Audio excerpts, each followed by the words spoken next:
Hello, hello. Mm,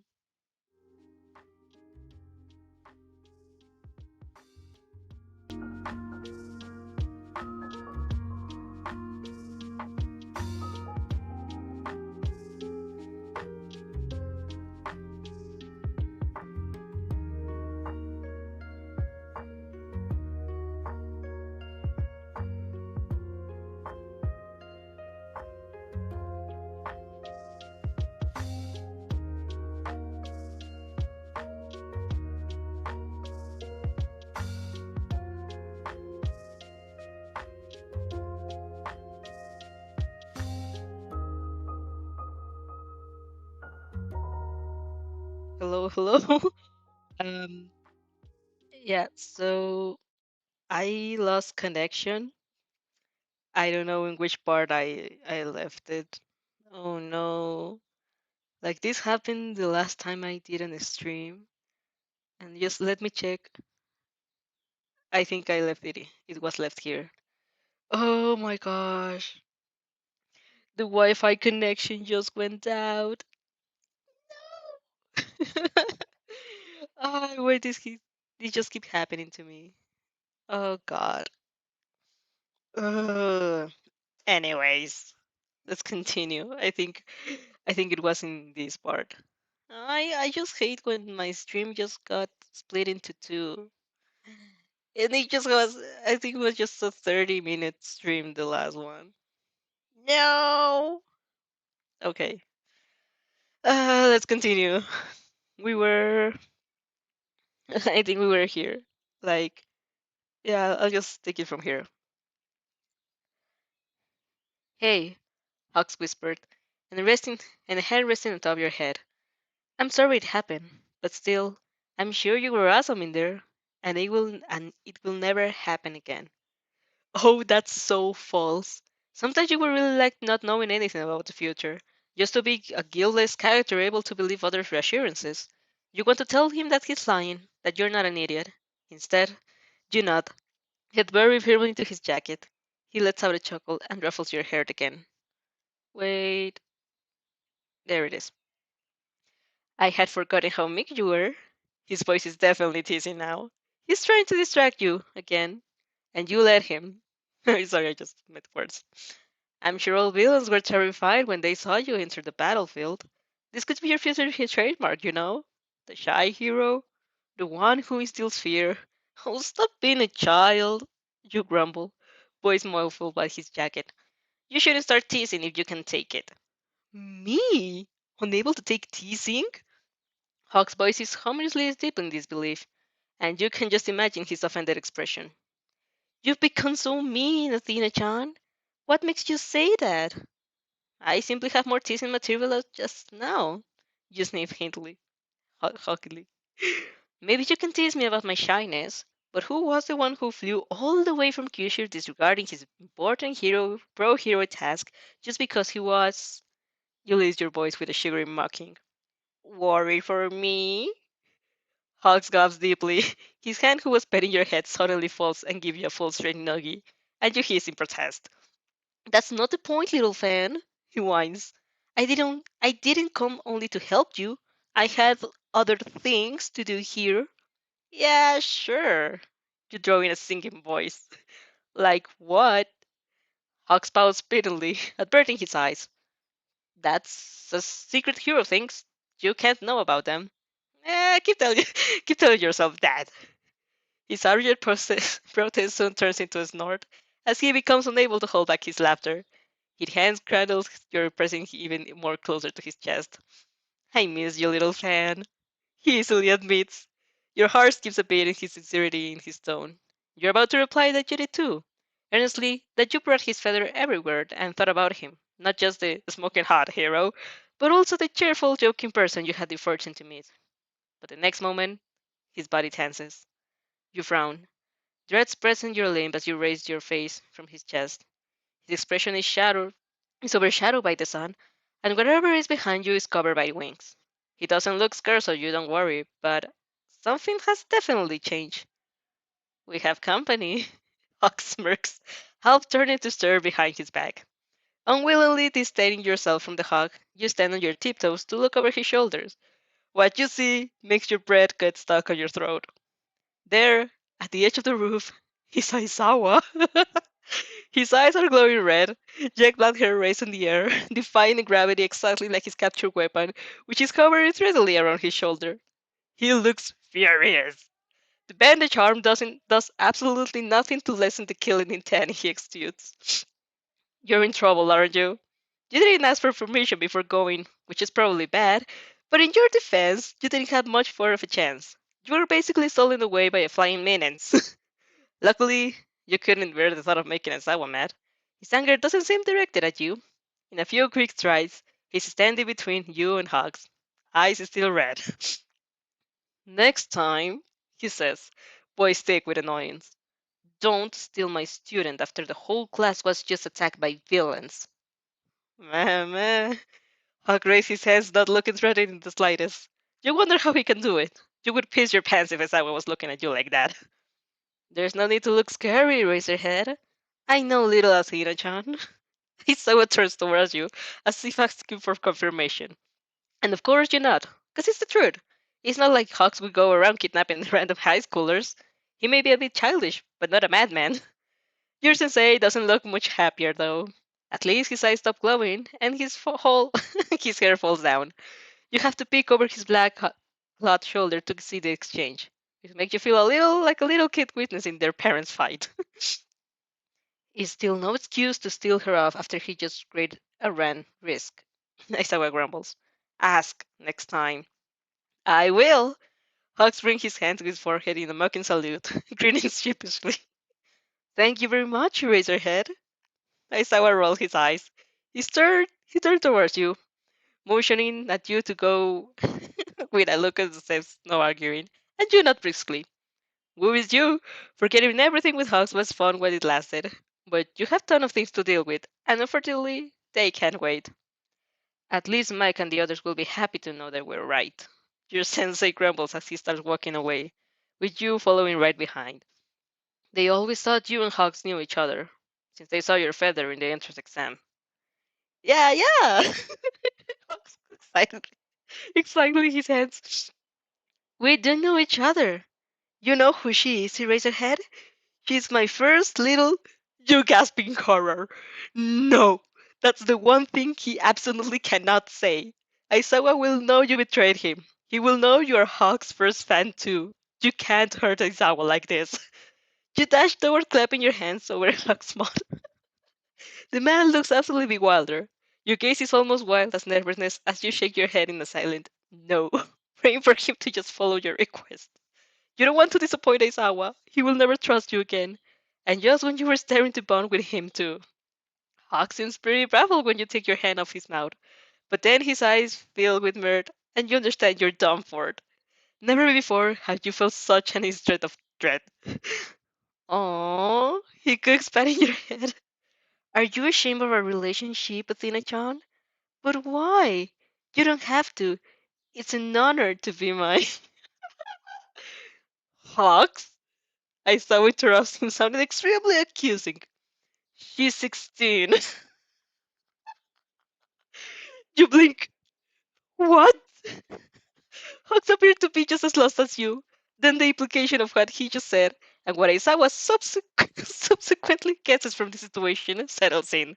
And you can swear you see him blush for a second. No! He waves his hand, taking a small jump to fly a few feet away from you. You raise your head. No! Why did you even take it like that? Why shouldn't I have? Aizawa grumbles, eyes flashing red again. You're the one. You're the one who told her to not be ashamed of your relationship. Yes, but not that kind of relationship. You want to die. As they keep arguing back and forth, Aizawa accusing and grave and Hawks flustered and mortified. You start wondering where they forgot you're still here. Sure, you prefer this, for as awkward as it is, to Nesta's interrogation, but it's a bit demanding and they behave that you aren't there. It's not like I was born yesterday. You stepped in. If my opinion counts for something, it doesn't. It's so ugly that you telling you to stay put. You frown in protest. I'm a lot mature than my age. All kids said so. Oh my gosh. All kids said so. He dismisses you, which is absolutely unfair because you are mentally older than you are. This doesn't mean that older people like him, he points at Hawks, should take advantage of it. The bird number three hero has a face of a man who has just gone through the 5 stages of grief and doesn't know where to feel offended or embarrassed. He scratches the back of his head, displaying a sheepish smile. You got it all wrong, you raise your head. He briefly parasites I was dreading scold. Athena-chan and I are just friends. Right, Athena-chan? For a moment, you think about lying shamelessly just to get back, just to get back him at most for almost revealing your secret and ruining your relationship with Aizawa. What would happen if you accused the number three hero of having relationship with a minor? Probably nothing, since Endeavor can hit his wife and maintain his fame. But at least it would be funny and the original way to trick canon. But alas, Aizawa already has enough reasons to be mad at you. And if you lie for the sake of shits and giggles, you doubt it will prove your current situation. Yes, you not feeling your cheeks burn. I mean, no, of course we aren't in a relationship. Unfortunately for me. Hawks grins wildly at Aizawa, as if silently saying, See, I told you so. The other man scoffs and glares at him again, but lastly relents. "Ugh, we have more important things to worry about now. He points. King, I'll take you back to school for questioning. I'm guessing you don't want other people to listen, and UA is the safest place in the city for that. We just get this. Oh god. Oh, wait. Hux stepped for one instantly serious. What does questioning mean? I doubt you don't know. Isaac sarcastically replies. You have nothing to do with it, Hux. So, just let me be the judge of that, will you? He was my little fan. Was my little fan then something to deserve questioning? Isaac narrows his eyes, displeased by the insistence. They are such clashing they are such clashing they are such they are such clashing personalities. Hux is almost everything Eraser dislikes in a hero, from his cheery persona to his popularity and happy-go-lucky attitude. Hux, on the other hand, can be pretty difficult if he wants to. And it looks like right now he wants to. You would like to point out that they were the same people you consider you immature just a few minutes ago, but you decided to leave pettiness aside to be the bigger person. Oh, the irony. The question, no, the questioning is just because of the things I told you. You step between them, throwing Hawks a calming glance. About my previous meetings with Shigaraki. Meetings? He asked, as in plural. You bite your lip and look down to avoid his yellow orbs. At this point, you figure you should go all out and talk about your first meeting too. Shigaraki clearly likes mentioning it, so it doesn't make sense for you to try and hide it. You would only look suspicious. Besides, it's not like you can fall for bumping into a child when you were a toddler and saying literally one sentence. That's exactly what the question will be about. Isaga grins out, hand grabbing your shoulder. If we can go now. I want to be there. Hux interrupts him. He raises a head, presses his lips together at the end of the paper thin patience. I see no reason for which you should. You're accusing her of something. Hux accused stubbornly his jaw. Is that no reason enough? Isawa's eyes flash red. I'm not accusing my student of anything. This is for her safety. You have nothing to do with it. It's fine by me. You blurt out. In spite of a sudden urge to shrink when they turn your intense glares at you, flashing yellow and blazing red, you stand your ground. You're definitely the bigger person. Go figure. I just deep breaths in and out. I just want this day to be over. I trust you both. Hawks can assist my questioning or whatever it's called. It really doesn't change things. Just you raised your eye raised to meet Aizawa's. Please let's end it quickly, Sensei. My parents must be worried. I would like to go home as soon as possible. You can't deny you're also worried about them.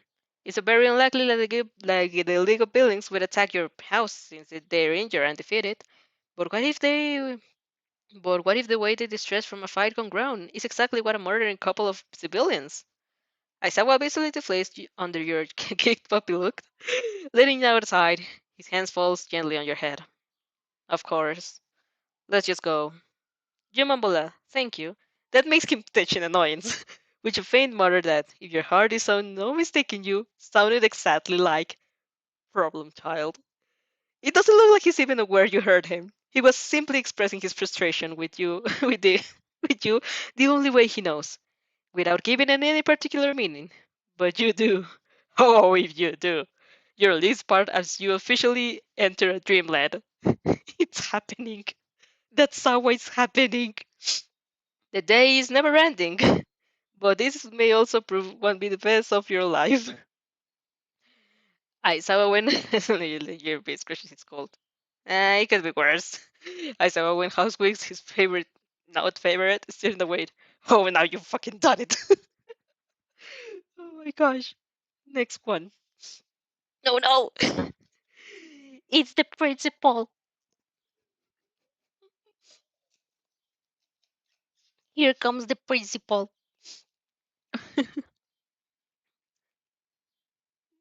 So you want to rest? I have seems to. Hey, look. Hoxie, you're 16, I swear. Oh my god, like a hero costume. Huh. Now look at that. Oh, wow. Look, it's blood one. That's news. And a meme. Then had a hoax over the trampoline. Oh no. Okay, chapter 13. 13, no, 13, no.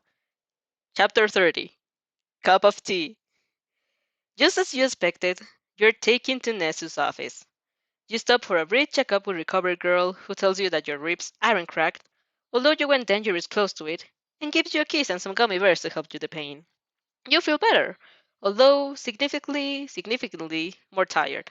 A few minutes later, you're standing in front of Nezu.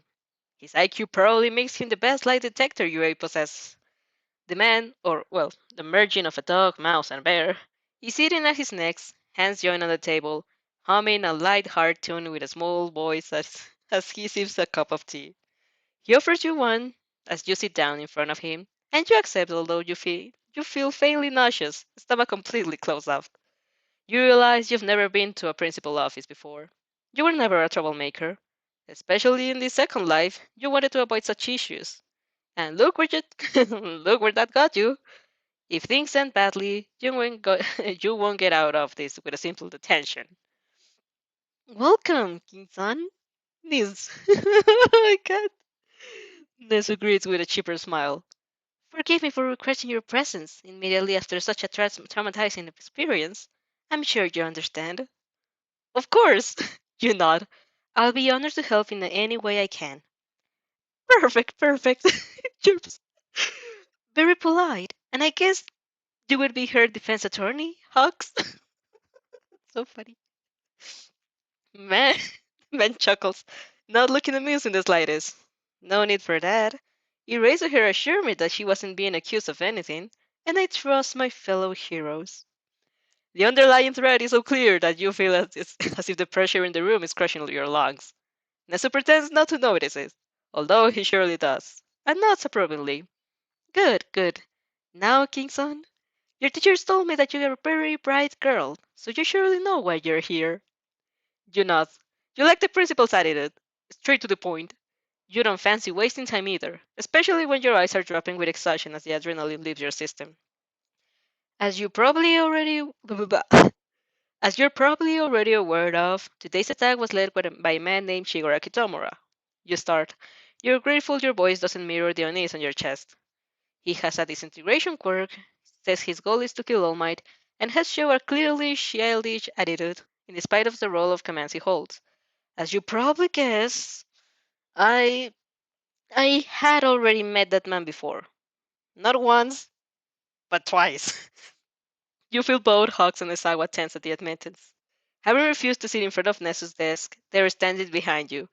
Eraserhead head is leaning literally against the wall, arms crossed over his chest, while Hugs is standing right behind your chair, his open wings thrusting you in a protective embrace. Twice! Twice! Twice! Nessie fumes. I wasn't aware of that. You not. I myself remember very little of our first meeting. I was barely a toddler at the time. I only knew about it because my parents told me stories. They were taking me out for a walk when they spotted a kid alone in an alley. He was Ali. He was skinny and dirty, and when they asked him about his parents or name, he refused to answer. It was clear he was living in the streets. They wanted him to come with us, but he ran away. They told me they told me I spoke to him. I told him everything would be fine. You retell the story, eyes fixating into a crevice in the shiny surface of Nesso's desk. Your fingers are gripping the barely touched cup of tea. This is scalding heat helping you anchor yourself to reality. I didn't know it at the time, of course, but that kid's name was Shigaraki Tamura. He would grow to become a villain, and apparently he remembered our interaction.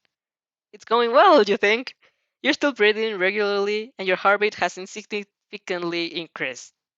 You only said one lie up to now, that you didn't know Shigaraki's first, the blah blah blah, that you didn't know Shigaraki's name at the first time you met him. But there's no way they'll cause you of being a criminal mastermind at the age of 2.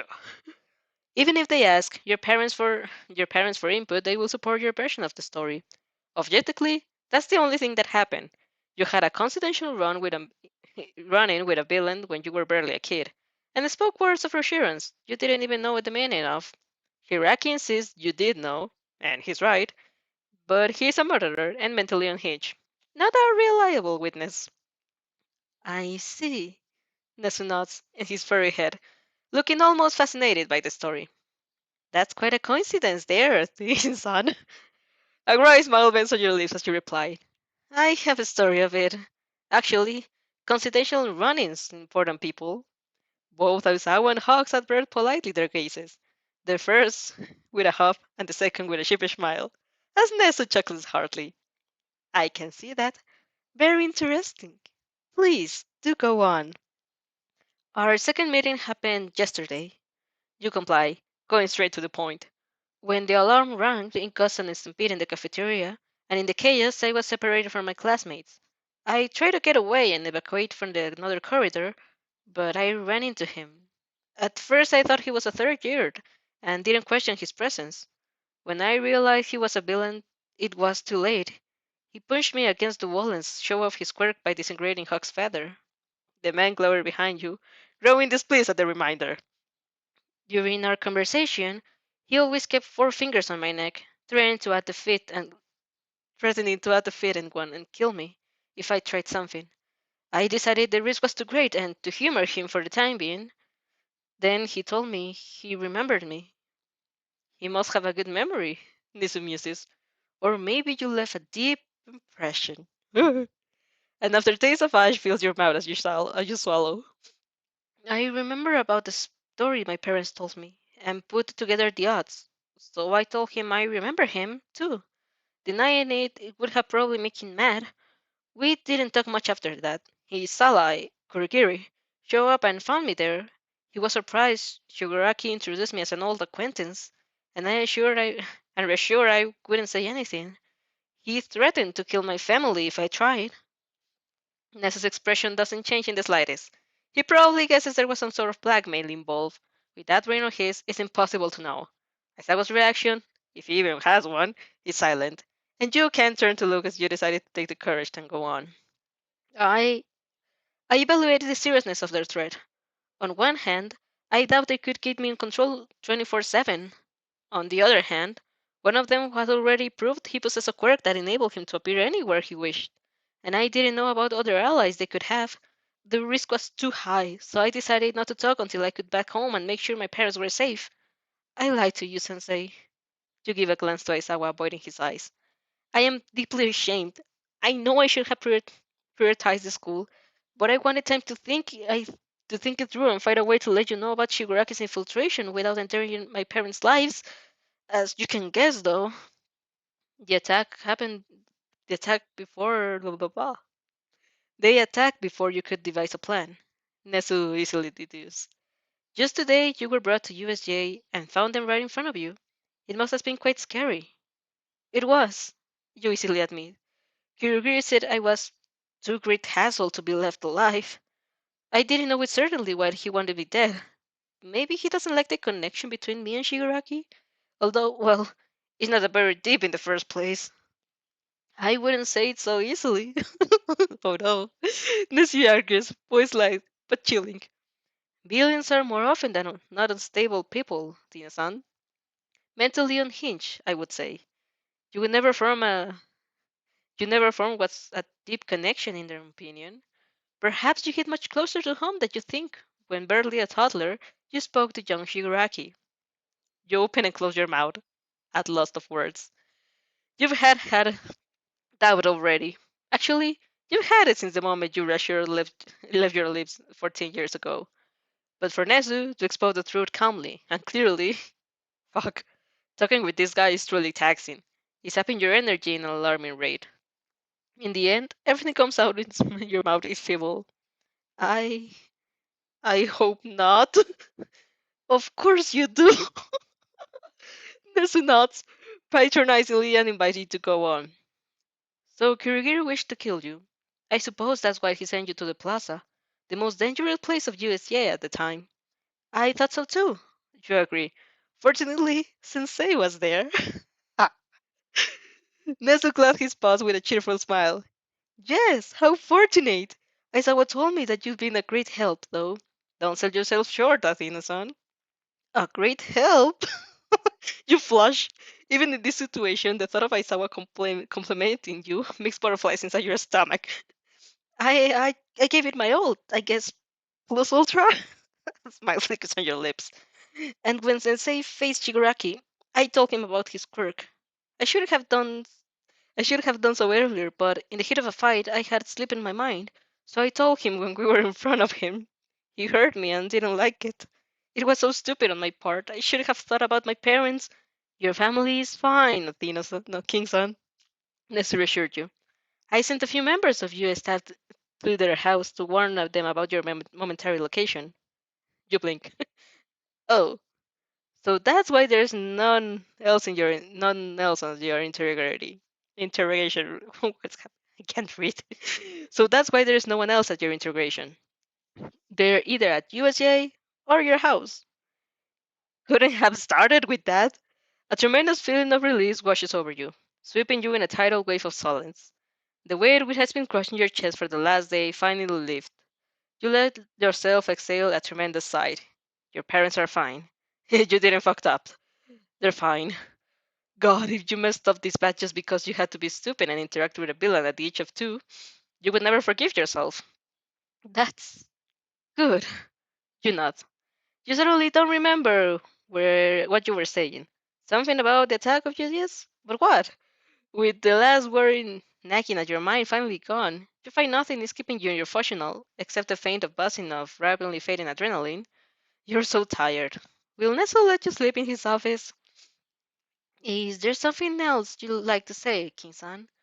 Seeing your state, Nesu has the decency of cutting the question short. Something you think we should know? Well, you rake your brain trying to remember. They already know everything, right? Everything they need to, at least. I was informed you were significant help in a weekend the creature called Nomu. Nesu protests for you to elaborate. Am I correct in stating you cut his shadow off? Only his right foot. You automatically correct. I wanted to keep going, but it was but it wasn't. I wanted to keep going, but I was at my limit and risked cutting my shadow away. You wrinkled your foot, feeling the patchwork keeping your shadow steady, stretched strained uncomfortably. It would take her some time to completely merge back to you. I see. The principal nods. Were you aware you could do it? Not really. It was a desperate moment and I went beyond my limits, I guess. I'll try to master the skill so I can improve using it. It would be incredibly useful. I could steal someone's shadow by just looking at them, and once without it, they would feel left weaker and almost incapacitated. You gaze into the distance, once again, and starts by wondering the potential of the image. It's just an idea, of course. I don't know if it can work, but trying doesn't hurt. Nesu ends with a sentence in your place. I agree, Crimson. I wish you the best in your training. Yay! Something relaxes at those words. It doesn't look like the principal is hostile towards you. He wouldn't be compliment you in that case, right? Or maybe he's just aiming to make you lower your guard. Still, wouldn't things have gone differently if they actually suspect you? Eraserhead? Aizawa gives a finger at the principal addressing. What would you say about your student? You stiffen up, not daring to look at Aizawa.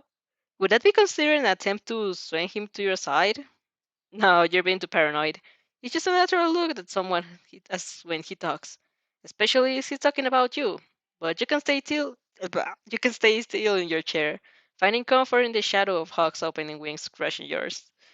Aizawa lets out a long sail, and you can just imagine him pitching his nose. She's a good kid, he says, a bit naive but determined. She cares about her classmates, has befriended a good haul of them already. She would have told us about her meeting with Shigaraki yesterday, but I can see why she didn't. I, as her teacher, should have been the first to realize something was wrong. To make you make the protest. Even just the thought of Aizawa blaming himself is preposterous, but decided to stay silent. The man's the man runs hand through his unkempt hair and shrugged his good shoulder as if stating, "That's all I have to say." I see. Nesu rubs his paws and in a small chuckle. He turns his beady eyes to Hawks next. I guess it doesn't make sense. I guess it doesn't make much sense asking for your impartial outlook, does it? Guilty as charged. The man laughs playfully. I have a soft spot for my little fan. Not, he throws a warning glare twice out, of a romantic kind. Just sighed dejectedly. A pity. Still, you have time to grow up and change his mind. Oh my gosh, no. Please no. Nasu disregards the interaction between the two pros, turning once against to you. I do think you're saying the truth, Insan, he says. The moment you find yourself on the battlefield, you risk everything to help your teacher against Shigaraki, in spite of the enormous emotional leverage the men hold over your head. I'm quite certain that if it wasn't for you, UA would have gotten out of the fight in not so much worse shape. But you also present quite the risk. Are you sure Shigaraki's connection with you is as real as you think? You frowned. You were expecting for that question. In the worst case scenario, you had always thought it would be an express as accusation. It doesn't sound like it. Instead, more than accusing you of consciously working with Shigaraki, Nesu seems to be suggesting you to be careful, much more than you would otherwise. It creeps you out, if you have to be honest. I think so, you end up saying, although this Ripley sounds weak to your own ears. I don't see how. I mean, I never gave him the impression that I sympathize with his cause. I hope, at least, during the brief conversation we held at USJ, I argued with him basically on everything. I don't see how he could ever hope for me to follow him willingly. Oh, he doesn't need to be happy willingly. Oh my god. The principal points out. Remember what I said, King-san? Mentally unhinged. The conversation is giving you the chills. You squirm on your seat, not knowing how to reply. Hux does it for you, gripping the backtors of your chair. He leans forward until his chest is brushing against your hair, and pleasantly asks, "Oh, Inez-san, are you perhaps suggesting she might be in danger, even under UA's protection?" Yes. At least he's honest. Nesu chirps, completely unbothered. UA can't control her forever. She spends most of her days outside school, and we'd never know what could happen when she goes back home. You'll just you'll just terrify her like this. Hugs hastily angry. You're exaggerating, Principal. I probably am. Nezu bumps absolutely mightily, not looking like he cares in the slightest. It's just a habit, you know, thinking the worst. I tend to blow things out of proportion. Don't worry, King-san. He gives you a smile that doesn't quite reach his eyes. It's unlikely anything I said is true. You can safely just pay a bit more of attention to your surroundings. For these few days, all right? You nod numbly, tongue as back as a rock. In spite of Principal himself refuting his words, you don't feel so reassured. Why did he plant the idea in your mind in the first place? You were living perfectly well before having nightmares about the League of Villains. That is all, I would say. Nestle claps his hands, standing up from the chair. He's so incredibly small without it. It was a pleasure chatting with you, King-san. For as much as I don't doubt you're good, I'll make sure we'll talk a little this time very soon. What? In spite of dread tensing your muscles, you find yourself beating back a snort. The principal is fun. He's extremely clever and doesn't beat around the bush. You don't, you don't have a single shred of doubt that you will end up in his office again in the next few months. Maybe you should accept that you're a troublemaker now. I am afraid I'd agree. You bow to the small animal. I hope not too much to be a burden, Principal. On the contrary, he laughs. I'm much amused by all these shenanigans. You're quite the unpredictable variant, Kixar. Wait, hold it. You scrunch your nose in faint distaste. That's not the word you would like to describe yourself.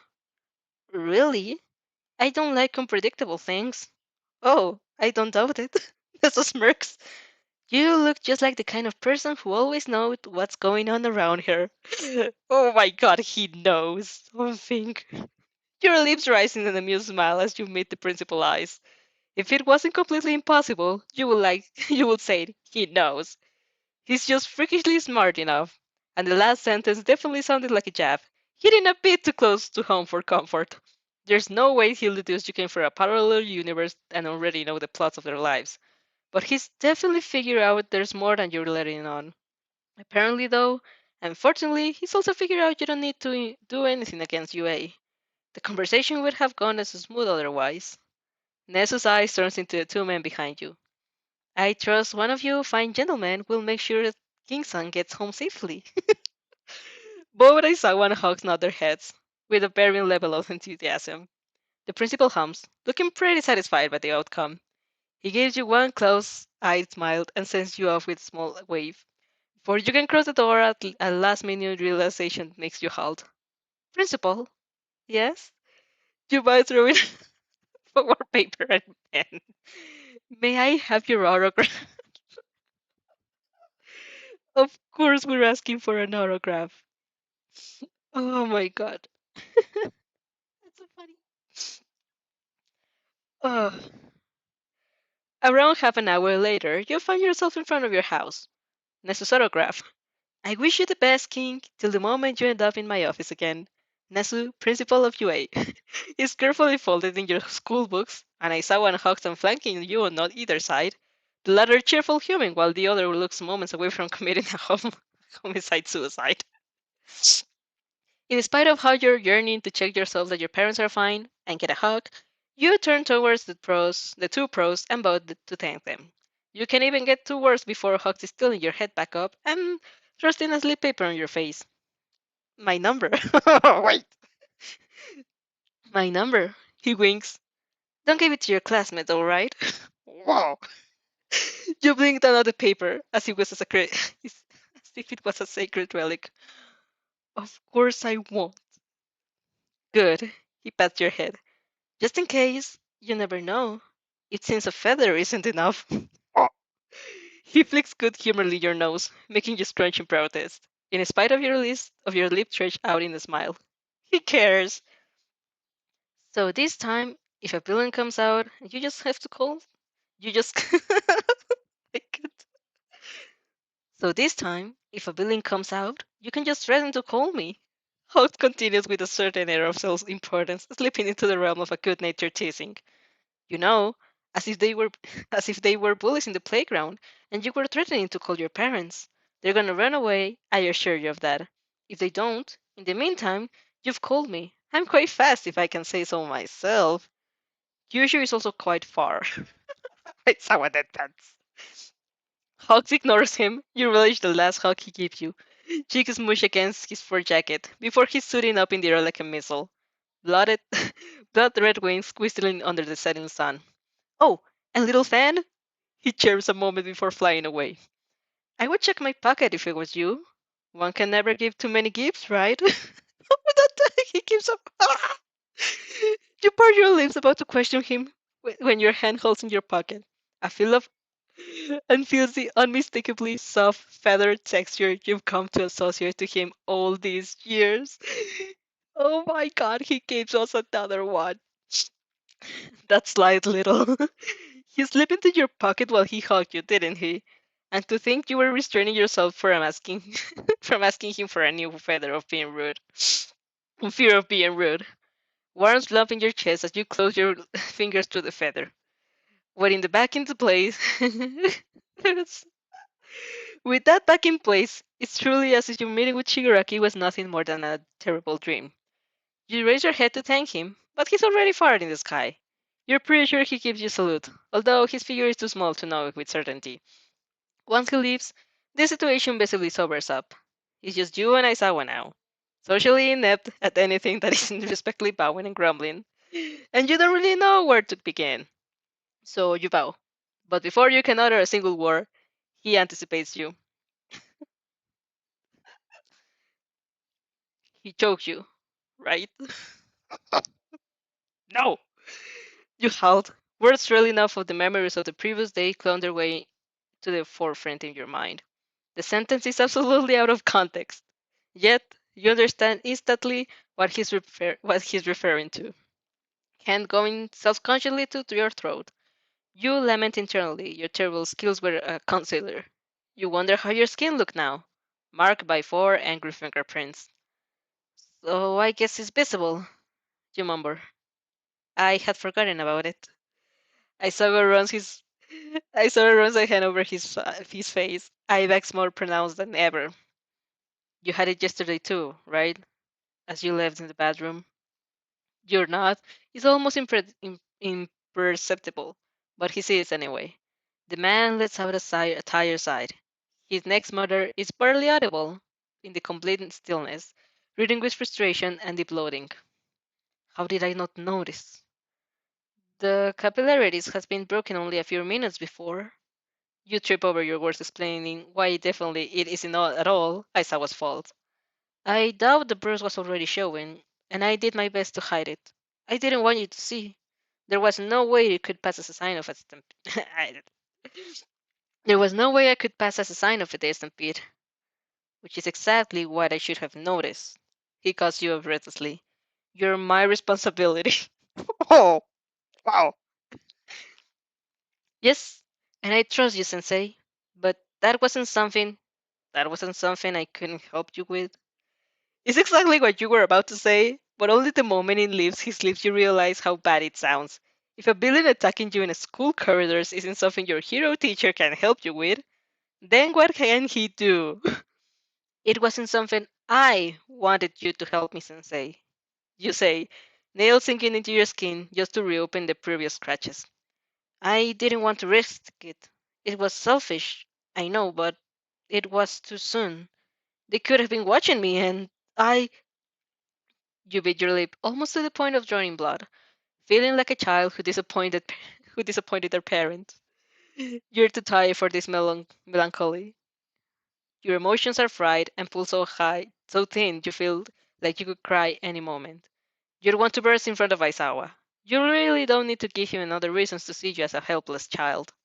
In the end, you do what is usually the quickest way to get out of a bad situation. You apologize.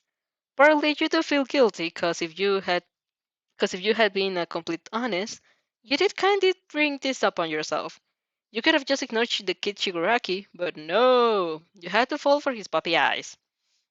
I'm really sorry, Sensei. Really, He interrupts with an irk sound.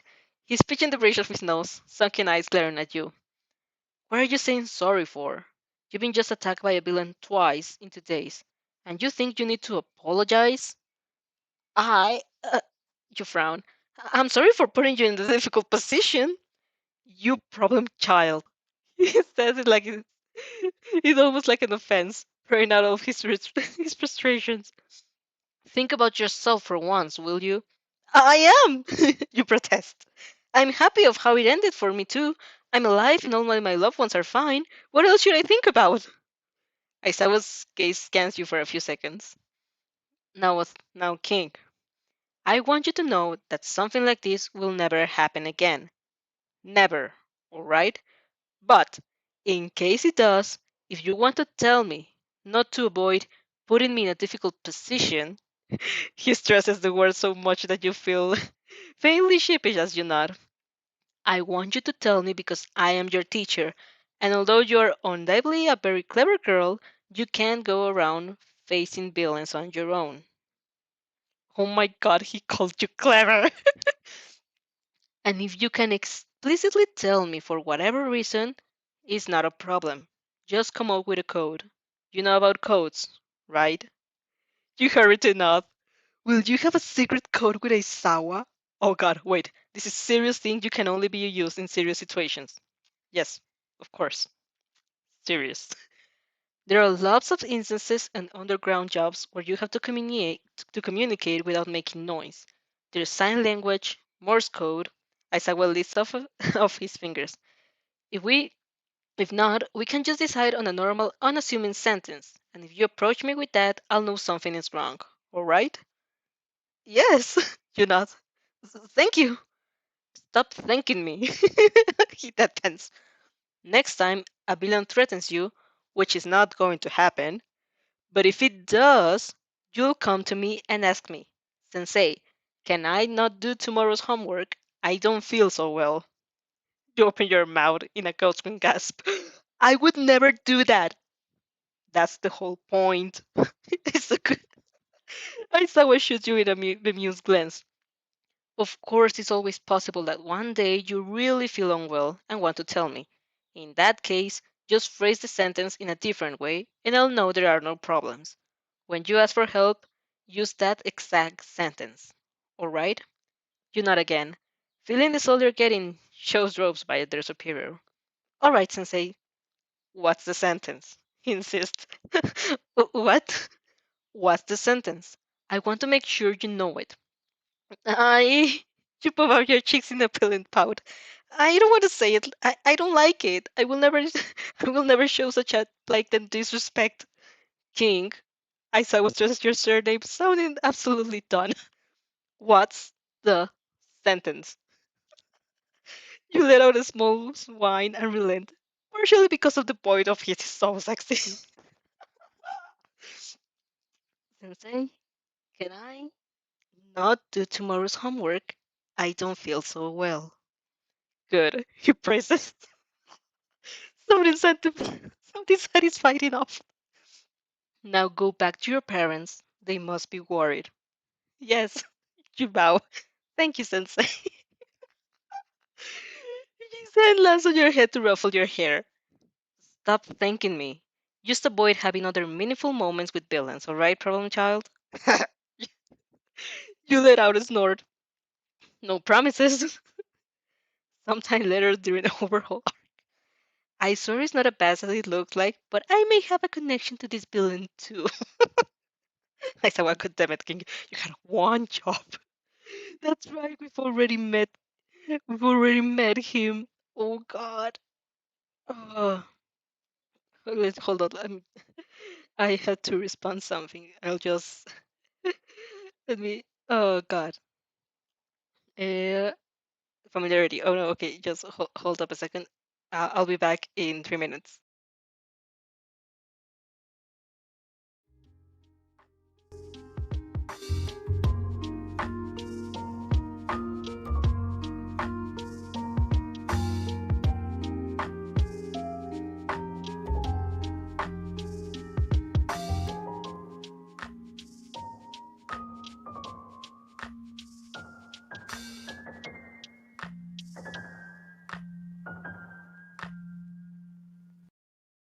Sorry.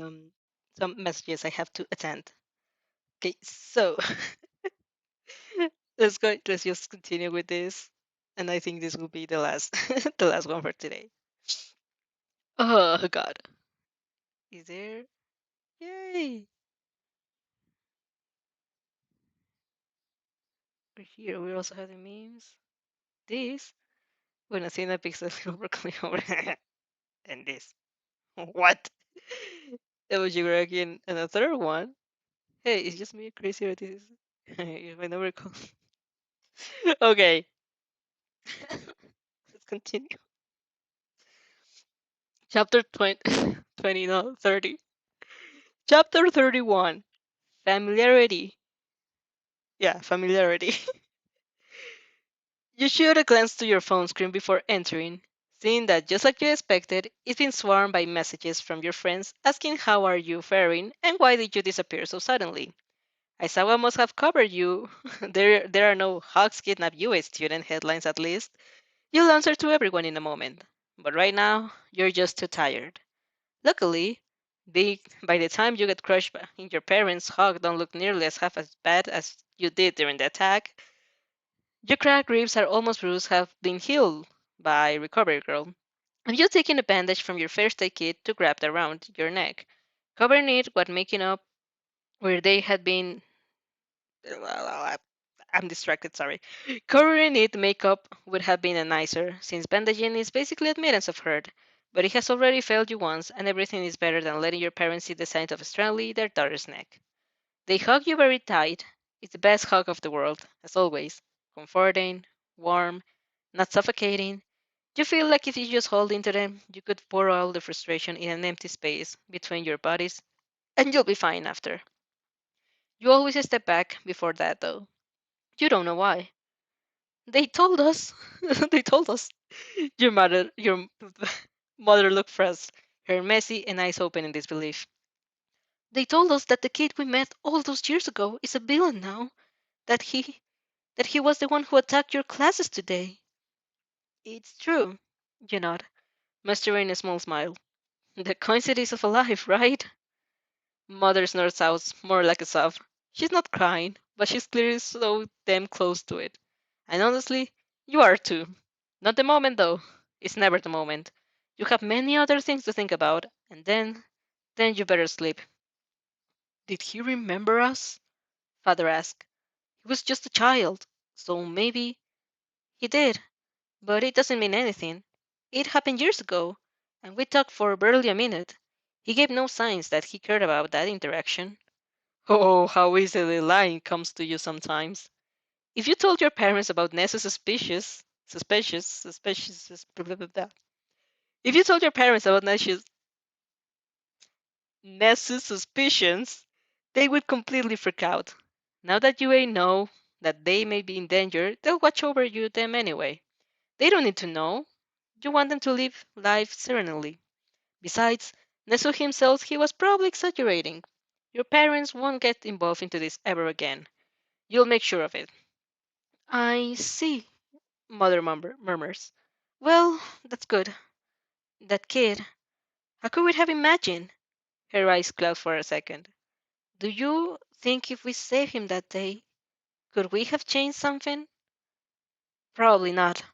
You shut her down, quick and concise. It was a kind of a family thing. He was related to some people. They would have found him in an orphanage too. Mother nods, looking grim but maybe a bit relieved. You always said, even if it wasn't true, but you're pretty sure you're saying the truth. Shiraki was so close connected to Shimura Nana and had a too perfect quirk for all for one to leave him alone. It would have been a problem for the man to take him from a police station or orphanage or even a foster family. Although you two had hoped your parents could change canon for a fleet second, it just was that baseless hoping. Oh, I almost forgot. Mother messages her temples, looking exhausted although it's barely evening.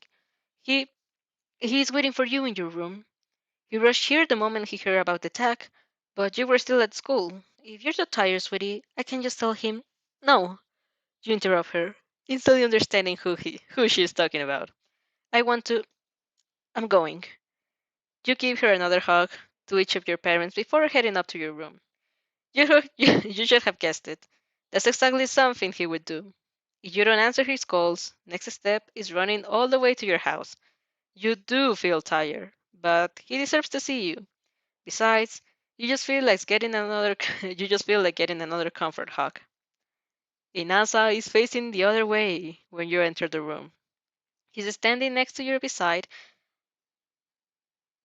a framed picture in his hand. Even without seeing it, you can guess which one it is. You and him, around 10 years old, holding ice cream, his wind messing your hair, laughing like the happy, innocent children you were. Or at least he was. You little Wintrix got my hair dirty of ice cream that day, you muse. Boys stick with reminiscence. So I could turn your arm and make you smash yours right in your face. It was all out. It was all an out of word after that. Inasa nails sharply at your voice.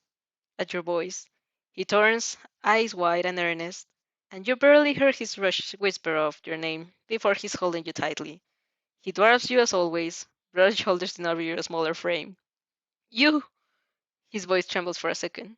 You're fine. I am. You nod. He holds you tighter.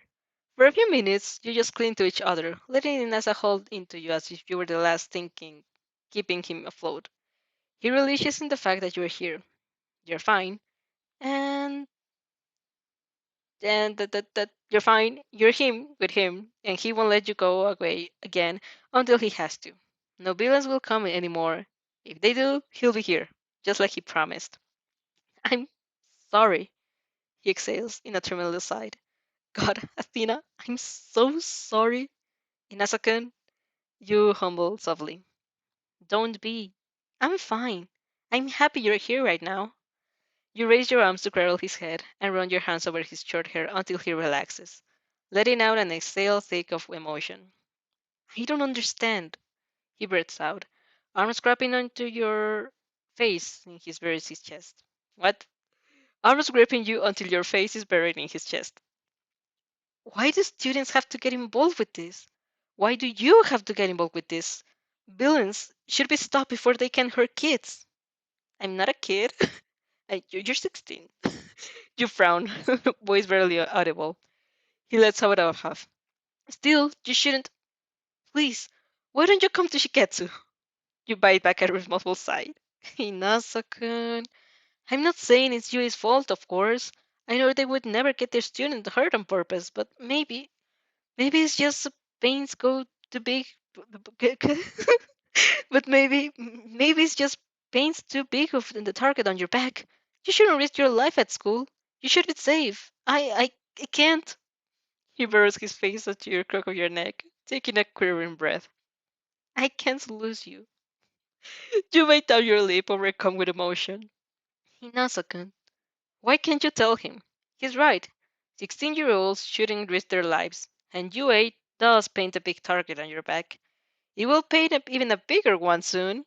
How much will Inasa have to worry because of a mall trip, or training camp, or Chisaki's arc? You can't tell him the truth. You can't reassure him because don't worry, don't worry. I know things. I know what will happen already. I know the risk and accept them. I'll become them. I'll make sure everything's better. You can't. So you lie. You whisper words of comfort and reassurance and swear it will never happen again. UA will increase its security now, and there's no way villains will manage to pull on the same trick twice. And in case of danger ever comes again, you'll run in the opposite direction, and you'll be fine. You'll never leave him. You'll both be fine. Once you're heroes together, you'll prevent things from you'll prevent things like this from ever happening again. You will always have each other's back. Everything everything will be fine. I'll protect you, he whispers. Both of your boys are hoarse from overuse, and you're still holding into each other's as you risk drowning otherwise. I'll protect you, Athena-san. Athena-chan. I swear, I will protect you from everything. You nod, burying your face into his chest, and bite back a bittersweet tears. Sometimes you really wish you could believe him. Sensei! The uncorrectedly pensive mumble rings on the silent bar. After having patched up and having thrown a fit over his loss, Shigaraki has surprisingly quieted down and started brooding. Disintegrating a bunch of furniture would have been a much more easy style, but apparently he is thinking. Predictably, he calls for his sensei after a while. What is it, Tomura? The boys ask, softening to a paternal tone. Something is troubling you, doesn't it? You don't call me, Tomura. You can tell me everything. Yes, Shigaraki mumbles, lost in pondering. You're right, Sensei. There is a girl. The screen doesn't convey any particular reaction. It seems to invite Shigaraki to go on. though gently and without judging like his sensei always is. And so he does. I met her for the first time before you found me, sensei, and I thought I thought she was like me.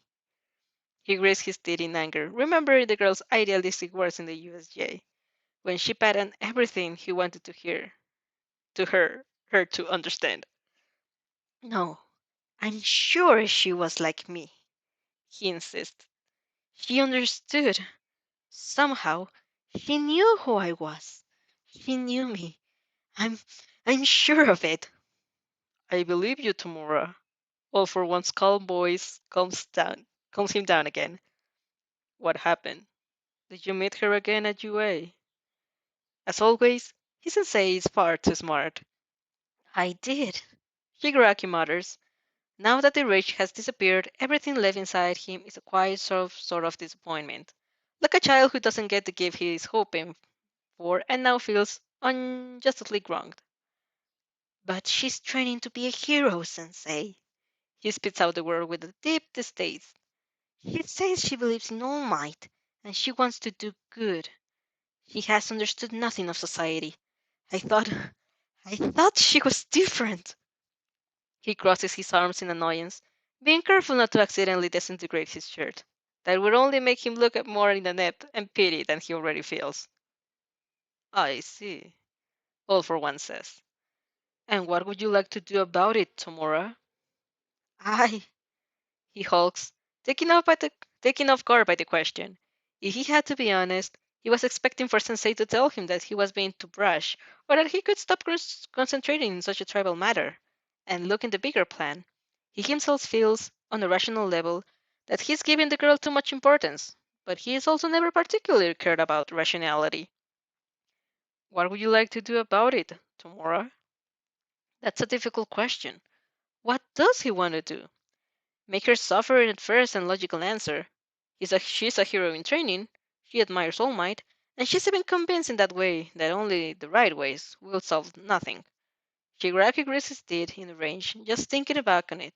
How dare she? She checks all the boxes to be nothing more than an annoying pest in his books, and as such she should be eliminated.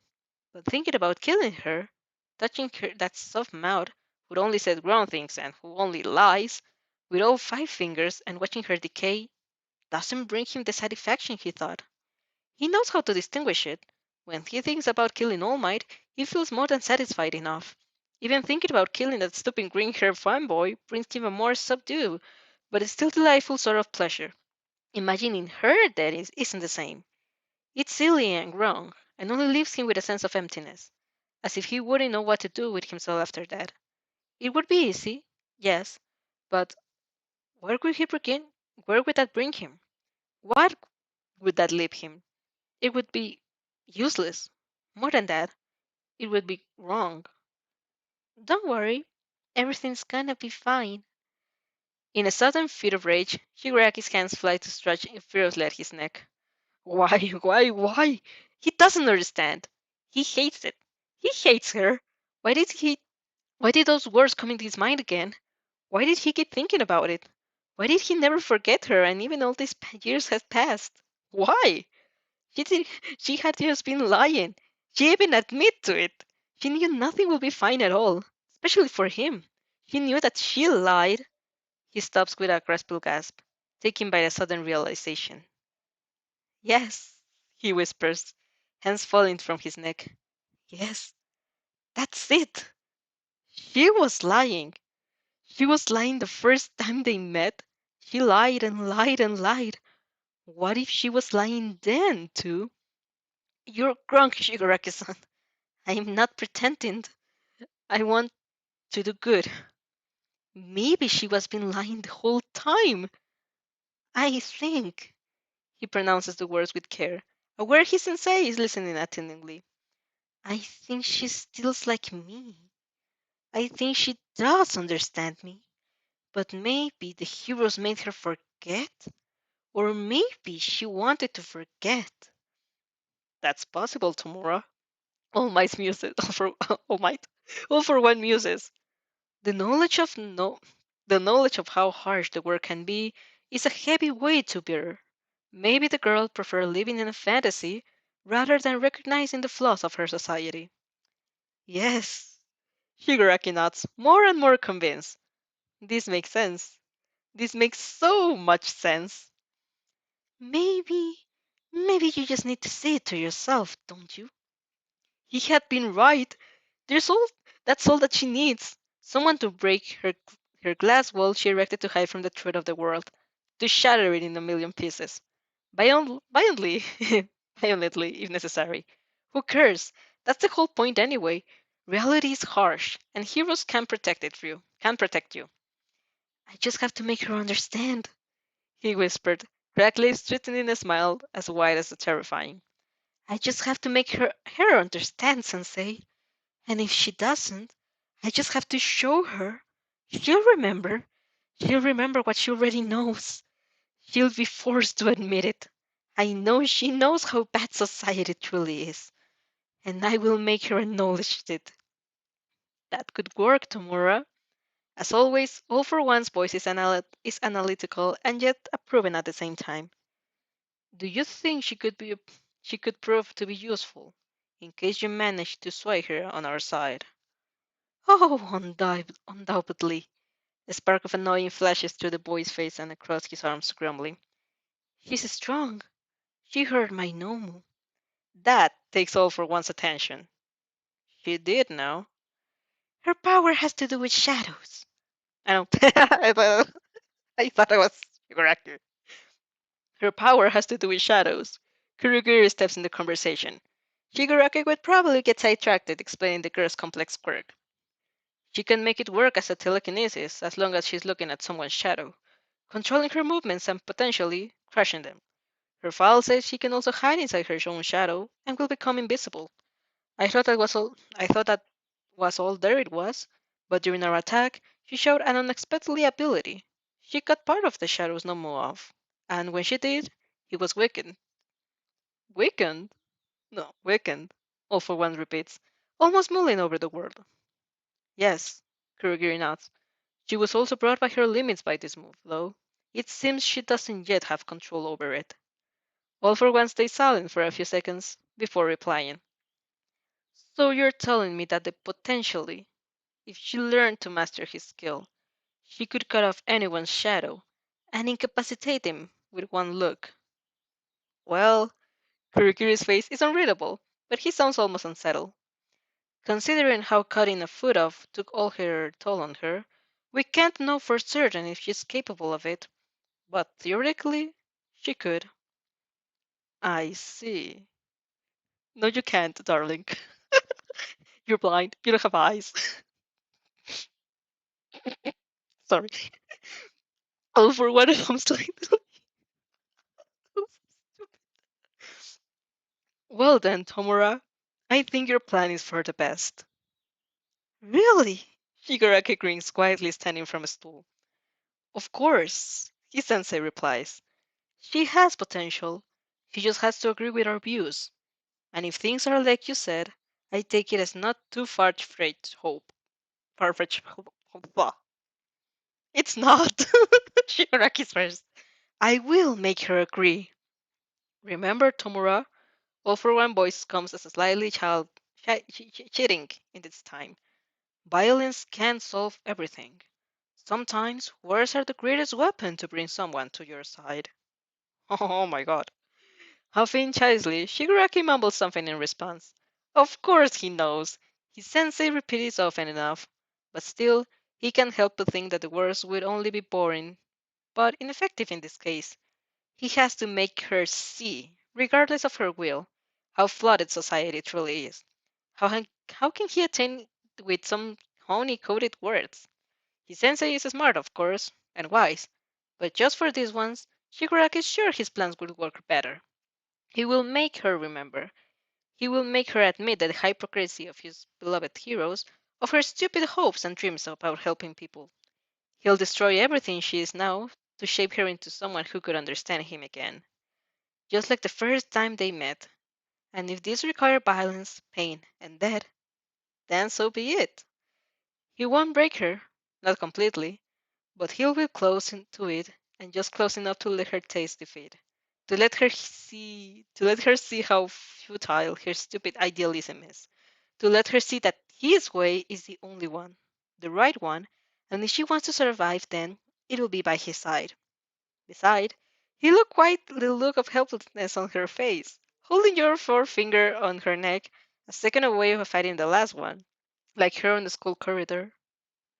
Nothing really stopped him then.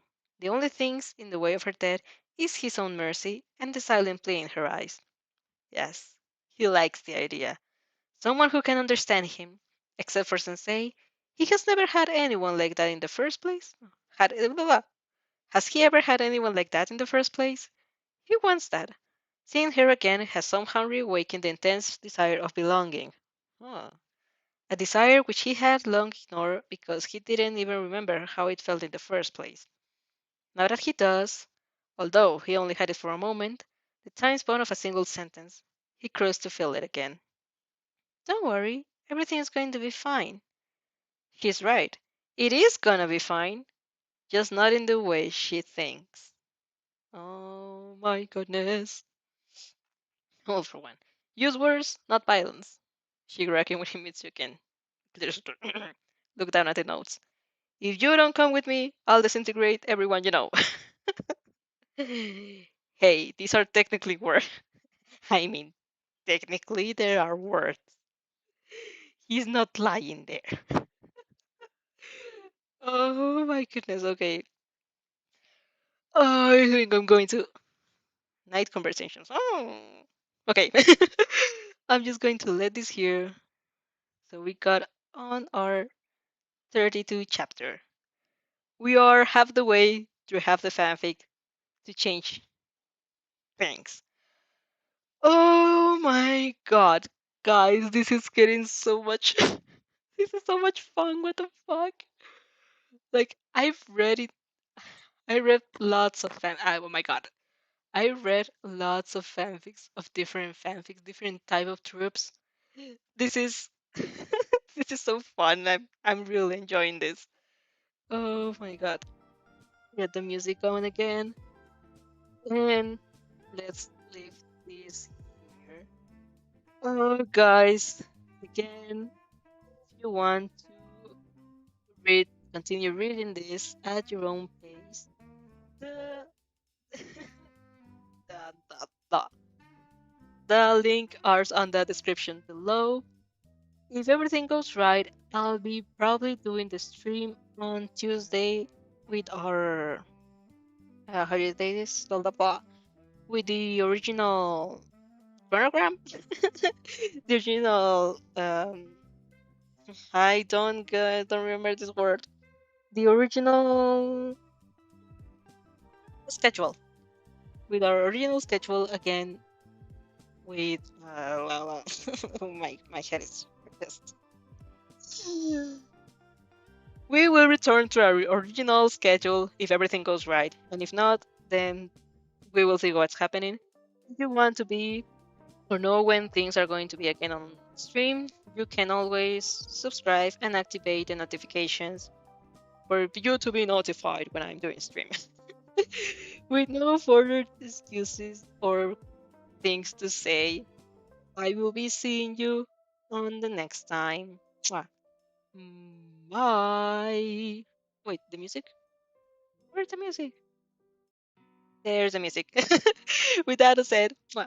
Bye.